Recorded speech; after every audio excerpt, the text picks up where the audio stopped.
Welcome to Whimsical Farm, and today we're going right into bone broth. We're going to do an overall review of how to do this process, and then I will be inserting the steps that I did so we can save a little bit of time. So here's how we would start with the bone broth. We start with a really nice high quality pressure cooker. This one is a Buffalo. It's a heavy duty stainless steel, and I will have a link in the video so that you can see what we do. Then we would load all of our bones in here and our water, salt and pepper, lock it down, cook it for 4 hours. Now, some people don't like just the plainness of the beef bone broth, so feel free to add in a little bit of chicken, or make sure you brown it, or some lamb chop, or maybe some rabbit. And whatever you put in here, the bones, they must first be cooked in the oven until they're brown. We use 400 degrees for about an hour, so that browning of the meat that's left on the bone and the fat that's left on the bone will give you a lot more flavor. So first, and I'll show you that, we're gonna go through those steps. First, you will brown it, and at this point, this will jump to a different video where it's gonna be brown. Welcome back to Whimsical Farm, and tonight we are going to do a video on how to make delicious bone broth. I have to be careful because I'll call it bean broth every time. So we're going to look at some bone broth. So if you got a good butcher and you can talk him into this, you want to try to get some really good bones. Now, when you say bones, most people are just thinking plain old white bones. But when they take a cow down, it will automatically get a lot of good beef and good fat left on it. And you're going to cook it to try to get that both of those out of it. And I'll use sauce, a gel, like a gelatin, and then on top, after you put it in the refrigerator, you'll have some really hard white fat, which is a beautiful beef tallow. You can use it for all kinds of cooking. We'll talk about that later. Let's take a look at what we've got here from the butcher. So the first thing you can see, he just took his saw and he cut out, that's maybe part of a backbone. Nobody knows, nobody cares. Here's a chunk of some kind of a joint. Here is what looks like maybe a front leg or something, don't know. But I'm putting this into a stainless steel pan because we're gonna put it in the oven, cook it in the oven. Here's another couple of chunks. See the meat, good quality meat on there too. So you get a little bit of meat in the equation. This one is some kind of a pterodactyl, I think they cut out. No, it's actually beef, but no telling where that's from. I don't care. I know it's got meat and it's got some fat and it's got bones. That's what you need to make beef broth. That's the start.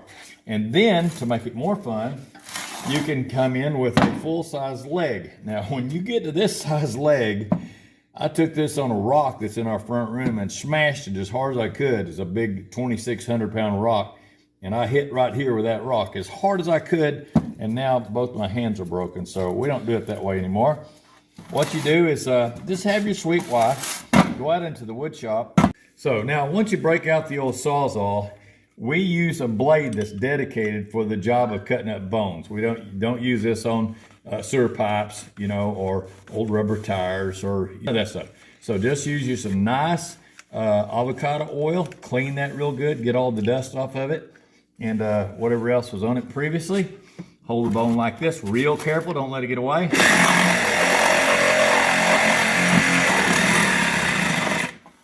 Try not to hit the shameless steel. Ah, look at that, we have success. So, I know not every lady's got those in her kitchen, but when you marry a whimsical girl like I did, you just get a whole lot more than you ever bargained for. So now that will fit in the pan. It doesn't have to be in the pan perfect. We're just having this like this. So when we roast it in the oven, it will, all the drippings won't make the oven smoke like crazy. So what would you like in here, honey? Just some salt and pepper. So the salt, you could use a really coarse ground. This is a pink Himalayan salt.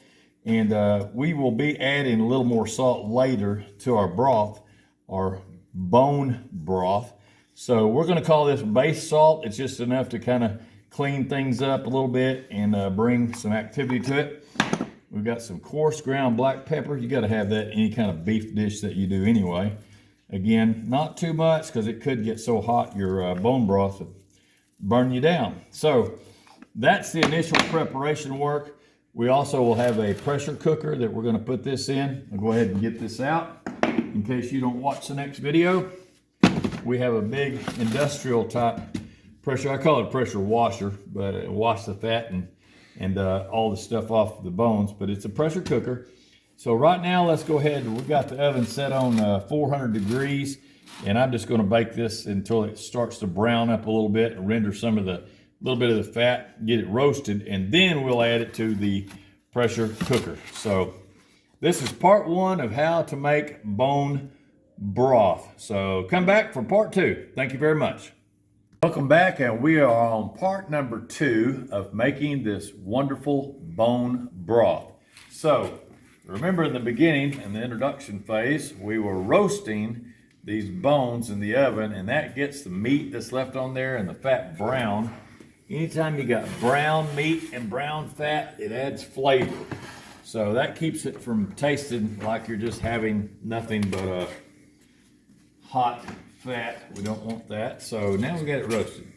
So we'll take these bones now. You got to be kind of careful with this. See if I can get that to fit in there. That one's not going to fit, so we will set him aside for now. This one will fit. May have to get the Sawzall out again. That one will fit. Boy, these are looking nice. They got a good color to them. We got good bones. We got good meat. And we got good fat. These are fresh. These were frozen, solid, right from the butcher. Put them in a big old nylon bag, special bag that's heavy duty. That's a piece of fat. There's a bone. You can see the meat on it. Here's a big boy right here, big old chunk. Try not to splash the camera. And this one, I think what we're gonna have to do, that was in that pan. Let's see if I could break that up. That's gonna be so hot. I'm gonna see if I can do this. See how crazy we can make this video become, because I really am a determined kind of a person. And if I want something to happen, I usually make it happen. Look at that. Ooh, you can see the operation of the joint. And now that that joint came apart, kind of, it's going to come apart. Ooh, that is really tough. It's going right in there. We're going to tenderize it. Now we got that all in there. That worked out pretty good. You never know when you're doing a live video if something's going to get a little bit crazy on you. So now we started with about a gallon of water, and in theory, you're supposed to make sure that the bone is covered. So we're going to keep going on this until we get that bone covered. And how much more salt and pepper? You want to add a little bit more salt and pepper in there, honey? So about a tablespoon maybe. Don't want to go too high on your pressure cooker because it can cause problems.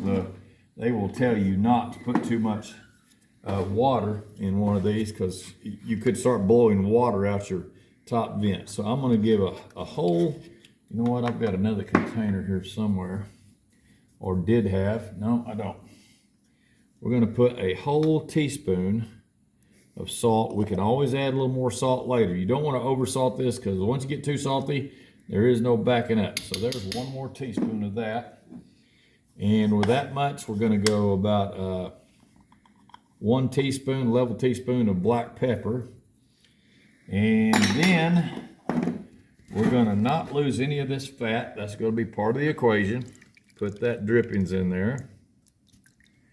You're trying to get everything you can out of these bones. You're wanting 3 things from it. Au jus, which is the natural beef flavored juices. You're wanting the gel, which will come out of the bones, which is like gelatin. Lock that down. And you're wanting the nice white fat that will come to the top at the end, and that is your beef tallow. We'll talk about the use of each one of these once we get this all made. So I'm going to crank this up on high, and I don't know if you're used to using a pressure washer, pressure cooker, but we want to go till we hear that rattlesnake sound, and then we will, this is a 12 and a half pound blow weight. It'll hold 12 and a half pounds of pressure. Use whatever kind you like. We prefer this is a Buffalo. We bought the Buffalo because it's a solid stainless steel, thick wall body, and we don't like aluminum because aluminum will dissolve off into your food if you've got salts or acids in there, and then you will be drinking aluminum, and that will short your brain out. That's well documented. So we don't use aluminum. My wife said if we're gonna have a pressure cooker, it needs to be shameless. So shameless steel. So the next step is just go until that begins to rattle. Once it does, we will turn this down to 5 or 6, whatever, we'll keep it steady. And we're gonna cook it for about 4 hours of rattling, and that will take everything out of the bone. I almost said 40 minutes, but we're gonna go 4 full hours, and at a nice low rattle, probably like I say about half throttle on the stove, and that'll give us what we need. And then this is part 2, and when we come back, we will show you what it looks like to take the components all apart. We'll be putting this in the refrigerator and making the white gel fat and the hard fat on the top, which is the tallow, and then we'll have a gelatin in between and may get a little bit of au jus too. So we will see you soon. Thank you for coming by. Now that it's browned, we would take the brown meat, put it in here, and add your water until it just covers the bone, and then lock it down good. Once you get it locked down, pressure cook it for 4 hours. At the end of that 4 hours, take the lid off. You will take your snappers and go in and fish out all the bones. You can see what we did here. So fish out all the bones. The larger bones, your dogs can have those because they're very soft and tender. They won't cause a problem with them getting choked. So pull all the bones out. Your next step would be to take this pot, and it will have all the fat and it will have the jelly and everything and the water all blended together. Pour it through a colander like this, or a screen, whatever you've got. This is what we had handy, was a colander, and it has 1/8 inch holes. You'll need a little taller pot than this. I'm just doing this for demonstration purposes. Then you take all of your good bone broth, and it'll have chunks of meat, chunks of little pieces of fat, a little bit of gristle. Now that you get the bones out, and you pour that through. So once you pour that through, now you'll have a few more little specks and bits. Throw them in with the bones. That step's done. So then you stick the whole thing in the refrigerator, and when you refrigerate it, you'll end up with something gorgeous like this. Look in here. Now I need you to zoom in here, honey, if you could. Zoom in there. This is after it sat in the refrigerator for a few hours, and this is 2 parts, okay? We're gonna talk about 2 parts, and I'm gonna show you how to work on this. I love anything that's a process where you start with something and you go through steps and then you end with something. And this video will show you that process. So the first thing that we're gonna get, this is bone broth, but it has 2 components, 2 major components. First one is the wonderful beef tallow on the top. Now watch this.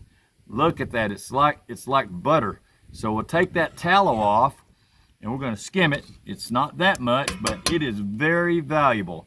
Now, what can you do with tallow? Well, this tallow is great to coat chicken with before you smoke it, and put a little dry rub on it. It's great to cook with in the pan. Just put it right into your pan like you would bacon grease, except this is highly refined. And it's good for you. It's got a lot of minerals and vitamins, a lot of elements in that fat.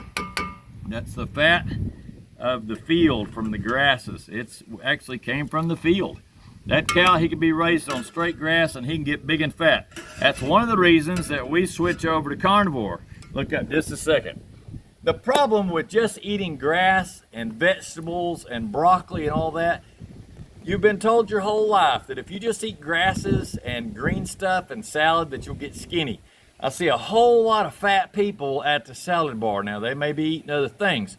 But you look at a black Angus out in the field, and he's sitting out there eating grass all day long. And what is the French? There's a Charolais cow it is known for its ability to eat grass all day long and make 4 pounds of body weight off of nothing but grass.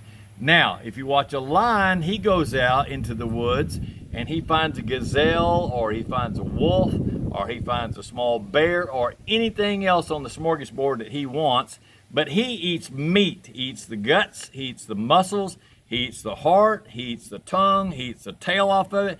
He eats meat is what that lion eats. You don't ever see fat lions. Now, you could say, well, they run all the time.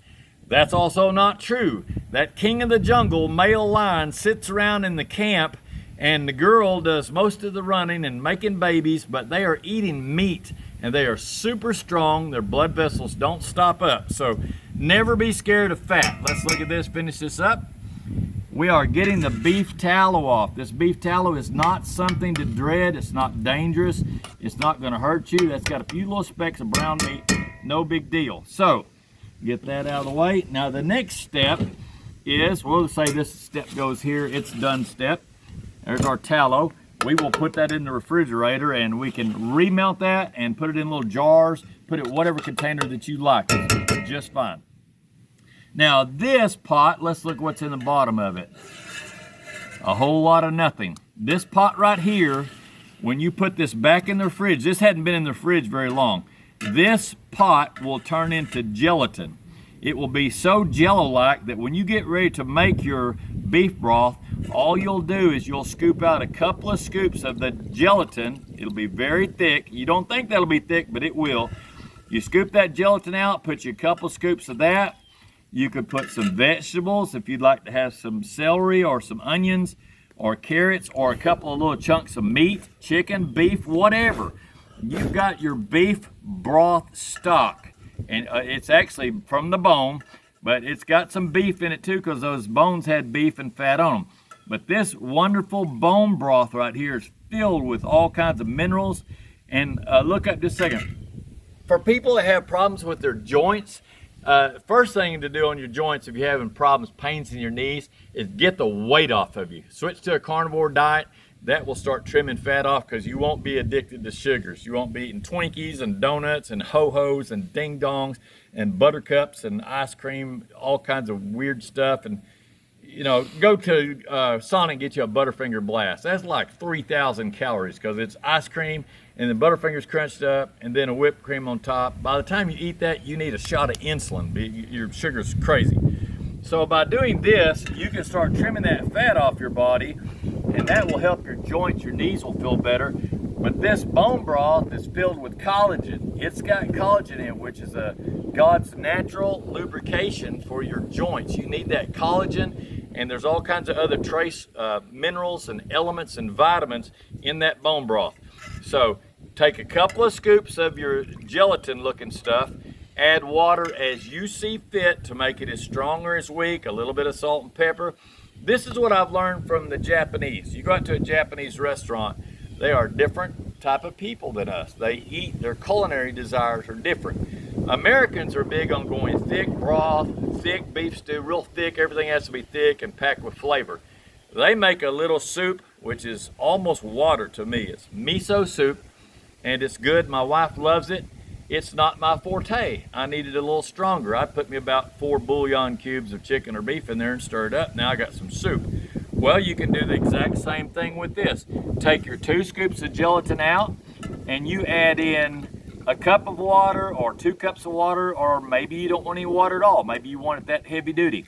So, but that's your base. I like having a base because then you got something to work with. So let's review real quick. Here's your steps.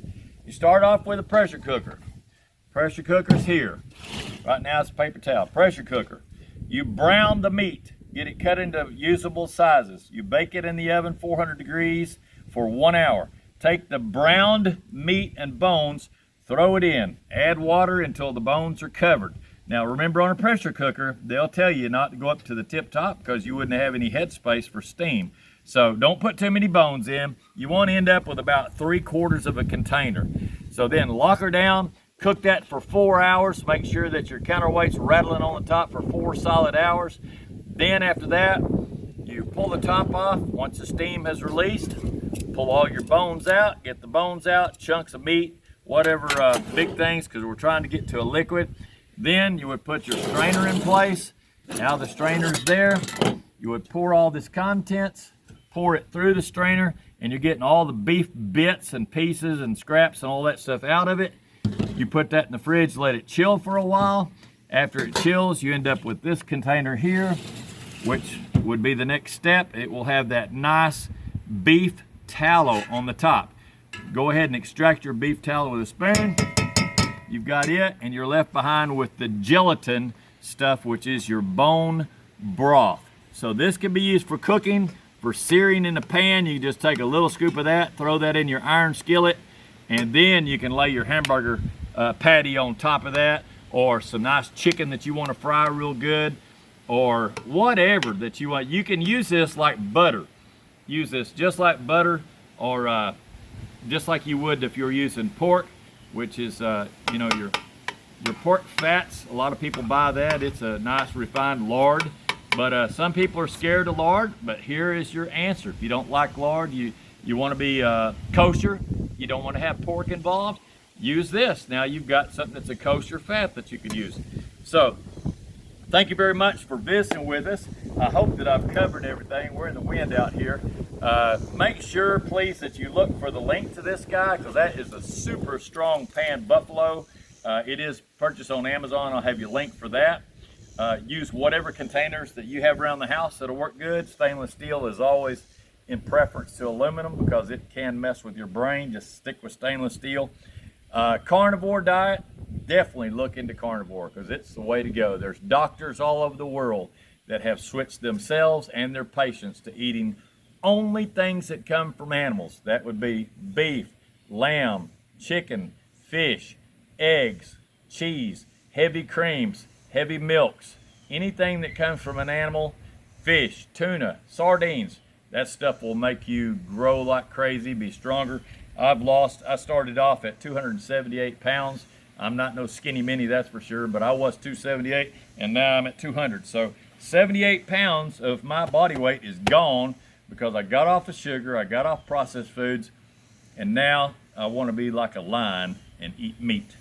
Last thing I'll say to you is, please hit the subscribe and the like, and if you do that, go to the comment section and say, hey, I liked your video, or hey, your video was crazy, I don't like that. You'll see me using a Sawzall in the kitchen and cutting up bones during this video. All kinds of crazy things will happen, but that subscribe and like will help our channel to keep growing and getting bigger and make my wife happy. And if you can help me do that, that's just going to make my life a lot better. So like, subscribe, hit the little bell notification. You'll get fresh videos. We're making them every day. So thanks again for watching, and be blessed with Carnivore. Enjoy your bone broth. Talk to you later. Thank you. Bye-bye.